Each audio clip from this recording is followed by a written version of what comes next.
We continue with a bit of success in a story that we've been following for nearly 2 years. A clash with a contractor over keeping the climate controlled in some local homes.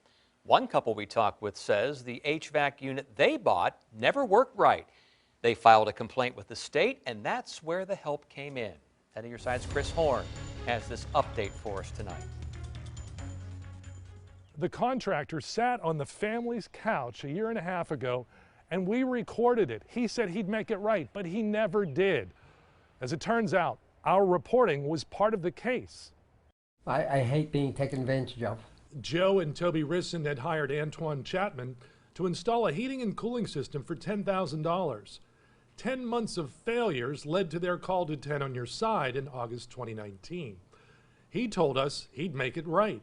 And if I do find that the system is undersized, I will take care of it. And then he even went a step further, visiting the Rissons and telling them he'd refund their money and remove his faulty system. And I was really surprised that he came here and in front of the camera, he admitted that he was wrong and then took off. We told them about the state contractors relief fund in Richmond. You need more than just he did a bad job. Brian Miller is the Rissons' attorney. He clearly took a job for which he was not qualified, but that in and of itself would not have enabled them to recover. The fund requires 2 key elements. The contractor has to be licensed, and Chapman was, and the consumer has to show fraud. Starting off with the investigation part that you guys did.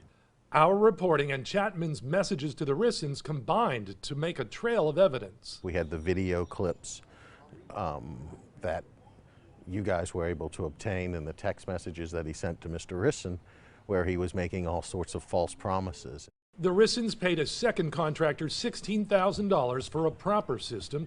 They recovered $13,000 after costs from the fund.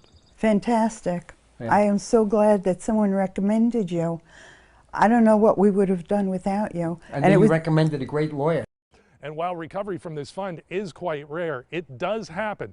We have details on how to file a claim on WAVY.com. In Virginia Beach, Chris Horne, 10 on Your Side.